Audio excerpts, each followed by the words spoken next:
Mientras Europa se prepara para las elecciones al Parlamento Europeo del 7 al 9 de junio, hablamos en The Global Conversation con María-Agnès Strack-Zimmermann, la aspirante alemana y principal candidata del grupo Renovar Europa. Hablamos de Ucrania, del auge de la extrema derecha y de por qué, según ella, hay que sustituir a Ursula von der Leyen. Esto es The Global Conversation en Euronews. María-Agnès Strack-Zimmermann, muchas gracias por acompañarnos. Me gustaría hacerle una pregunta. Usted es una política alemana, busca llegar a un alto cargo dentro de la UE y es la principal candidata de Renovar Europa. Háblenos un poco de sus ambiciones. En primer lugar, quiero decir que fue una gran sorpresa en mi vida que hace 7 años me convertí en un miembro del Parlamento alemán. Y siempre he sido una verdadera fanática europea de Europa.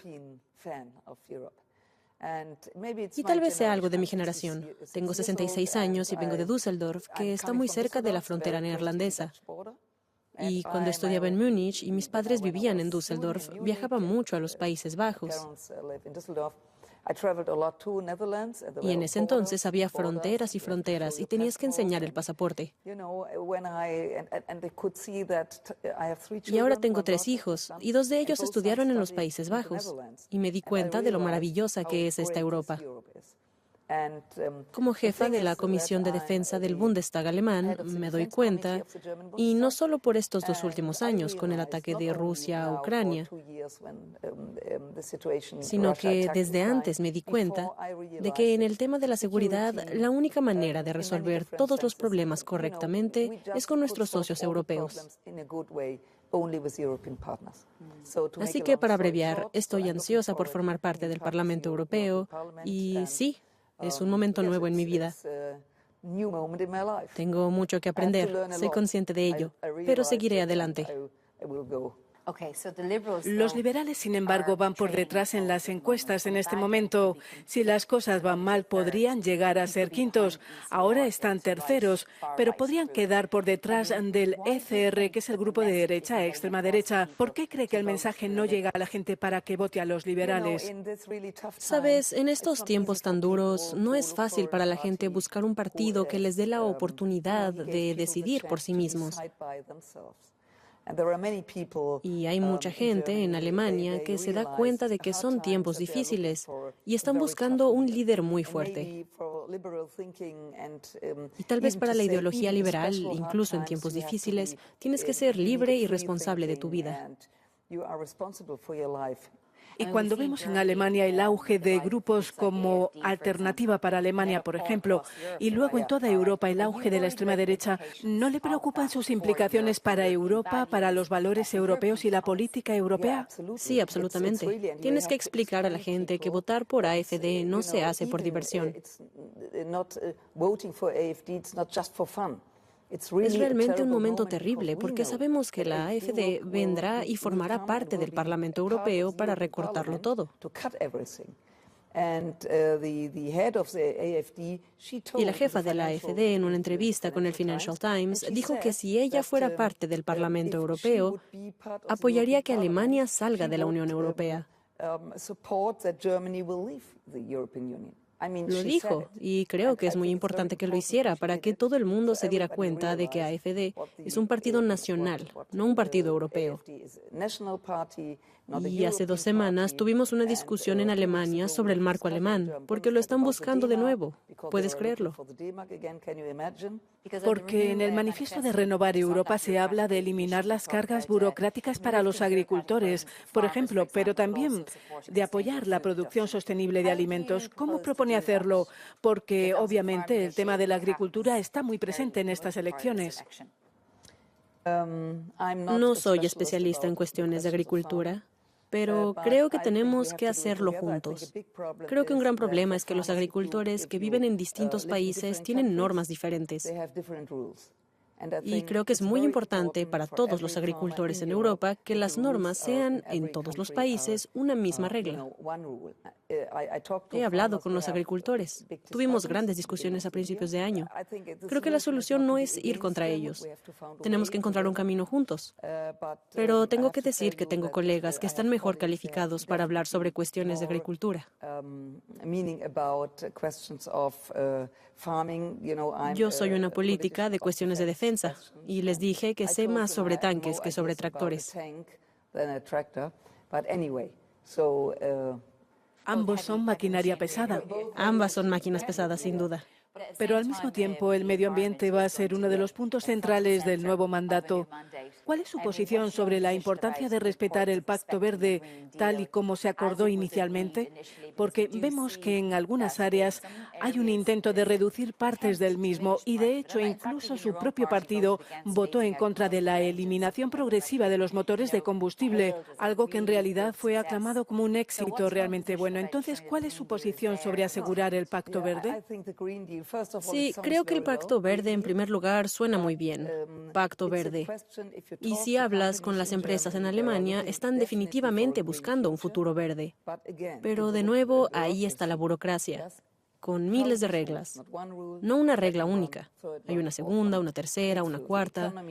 Y para la economía eso es un verdadero problema. Y de nuevo, si quieres un pacto verde exitoso, necesitas que las empresas tengan las posibilidades de trabajar con esto. Y hay tantas normas y tantas reglas y detalles. Eso es realmente un problema. Y la cosa es que cuando estás hablando del Pacto Verde, suena muy bien. Todo el mundo dice, vamos con el Pacto Verde porque afecta a todo. Y chocan con reglas, reglas, reglas. Creo que ese es un problema. Efectivamente, y pasemos a la maquinaria pesada de la que hablábamos antes, los tanques. Vemos que en el este de Ucrania los ucranianos están luchando de muchas maneras. Perdieron a Avdiivka en febrero y ahora estamos en mayo. Y Ucrania solo va a volver potencialmente a donde estaba hace 6 meses, debido a la falta de municiones, de tanques y de sistemas de defensa. ¿Cómo valora la gestión europea de esta situación?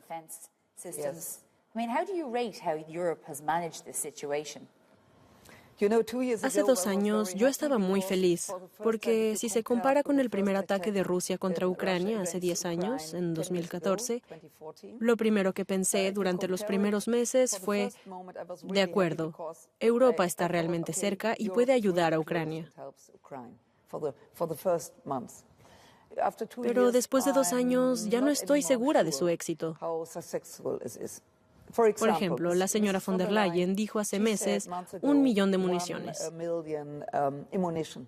Y en teoría suena muy bien. Pero nunca llegaron a Ucrania. Y es una cuestión de tiempo. Es una cuestión de si dices que lo entregaremos, tenemos que hacerlo. Y ahora nos damos cuenta que 400.000, 300.000 están lejos de ese millón. Y por eso digo que toda Europa, toda la Unión Europea, tiene que estar al lado de Ucrania, no solo unos pocos países. Y puedes ver que los países que están cerca de la frontera rusa, los países bálticos, los estados del norte, están haciendo mucho. Alemania también, claro, pero sabes lo lejos que está físicamente.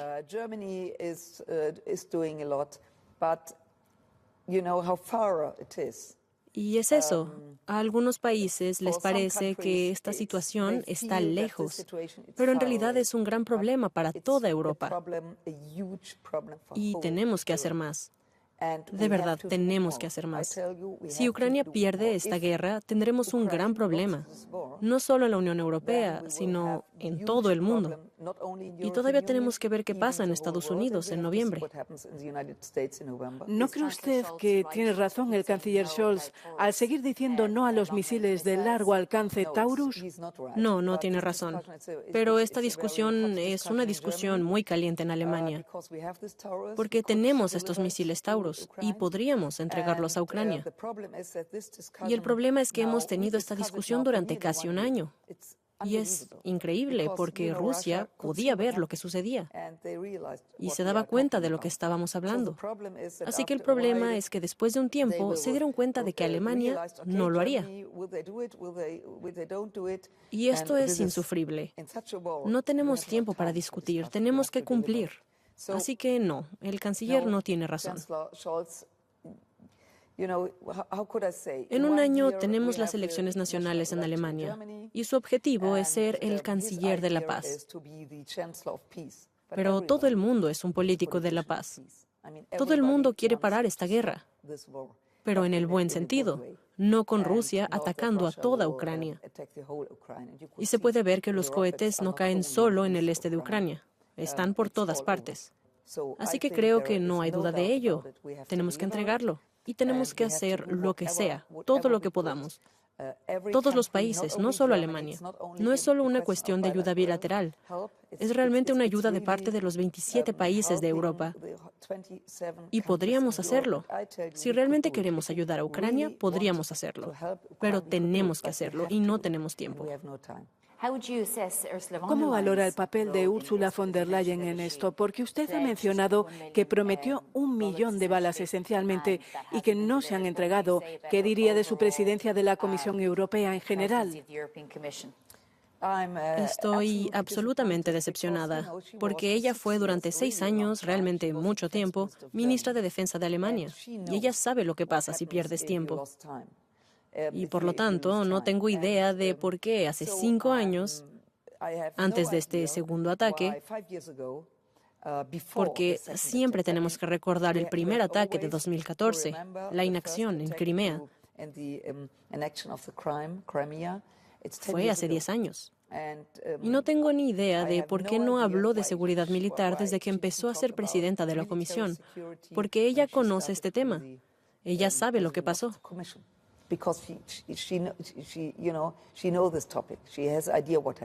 Tal vez tú puedas decirme por qué no lo hizo. Me encantaría poder hacerlo. Pero bueno, los 27 Estados miembros, con muy a menudo prioridades contrapuestas, una pandemia, el Pacto Verde, entienden por qué esto no era lo primero de su lista, viendo que no había en ese momento una guerra en el continente. Sé que la situación de la pandemia fue terrible para todo el mundo, pero incluso entonces se podía ver lo que sucedía en Rusia. Y no era una cosa o la otra, eran ambas.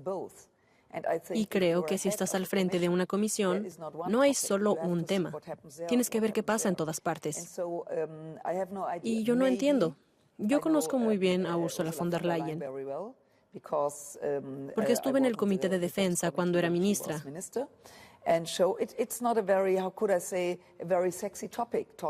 Así que yo sé que no es un tema muy, ¿cómo decirlo?, muy sexy, hablar de armas, hablar de guerra, ¿sabes a qué me refiero? Entonces, obviamente es mucho más agradable hablar de temas como el Pacto Verde, porque es un tema más suave. ¿No cree que tomó el camino fácil? A eso se refiere porque ella tuvo muchas confrontaciones cuando se trataba del Pacto Verde. Sí, de acuerdo, pero es la primera mujer encabezando Europa, así que todos los días se enfrenta a algo. Y en el caso de Alemania, supongo que también había mucha preocupación. Alemania tenía tanta interacción con Rusia. El gas ruso, el petróleo ruso alimentaban la economía alemana, así que estaban esas responsabilidades también de sus propios compañeros políticos. Sí, lo fue, por supuesto. Para Alemania fue un shock el tema de la dependencia. Pero está bien porque hace 2 años hicimos nuestro trabajo y ahora tenemos alternativas al gas y al petróleo de Rusia. Así que todo el mundo se sorprende de que hayamos sido tan rápidos a la hora de buscar diferentes posibilidades para comprar energía. Pero si hay suficiente presión, la gente se moverá.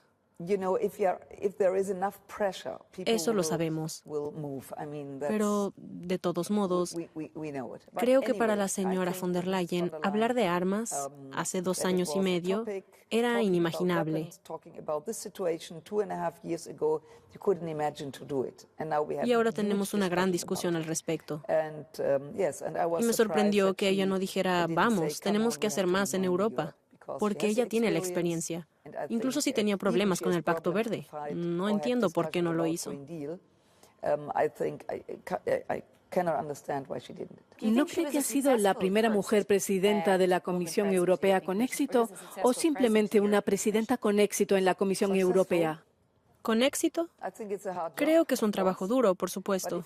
Pero si me lo preguntas, hay tres cosas importantes: la seguridad de Europa, la situación económica en Europa y la cuestión de los derechos humanos.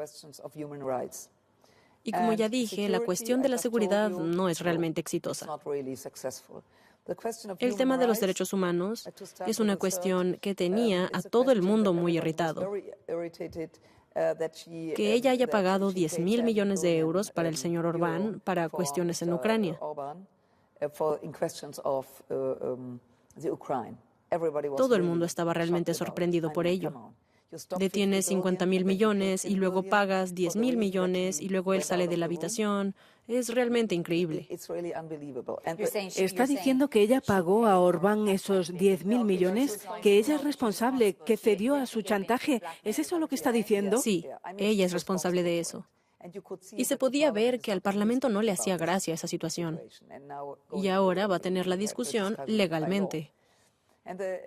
Y luego está la economía. Y vemos una y otra vez que la economía no es tan exitosa como podría serlo.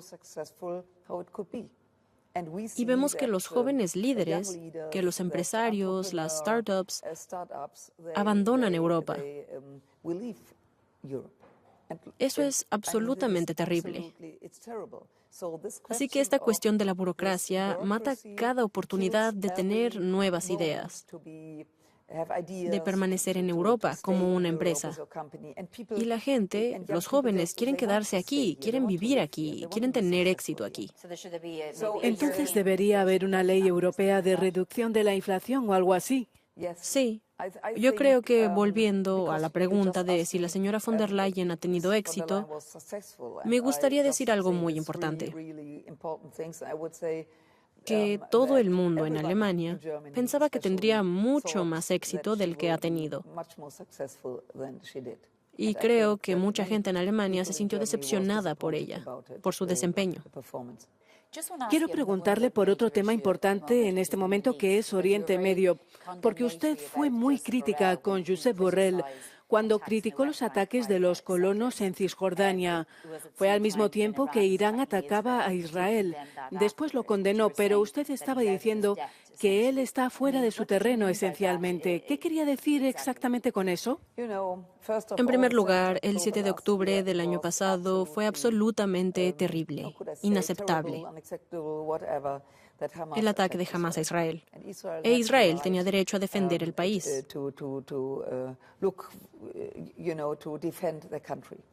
Esto es una cosa. La otra cosa es que tenemos que mirar hacia adelante a lo que podría suceder en Oriente Medio.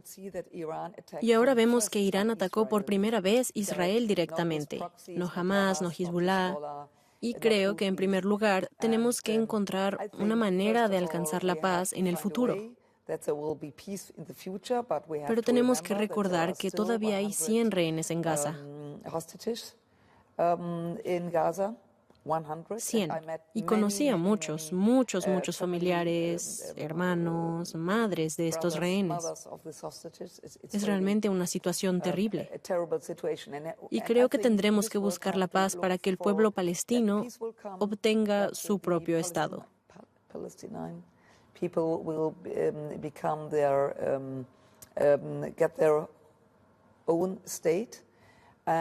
Y creo que el trabajo de Borrell es ver todos los lados.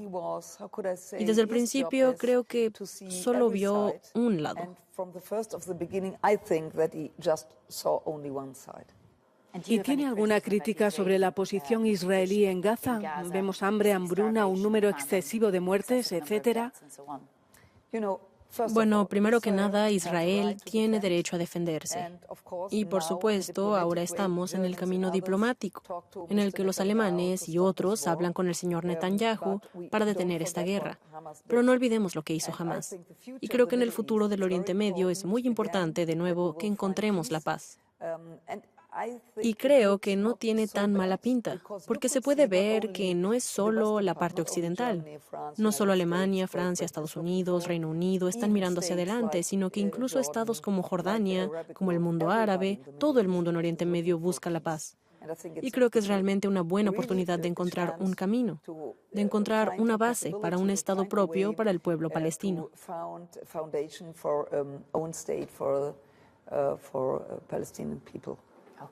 María-Agnès Strack-Zimmermann, muchas gracias por acompañarnos en The Global Conversation en Euronews.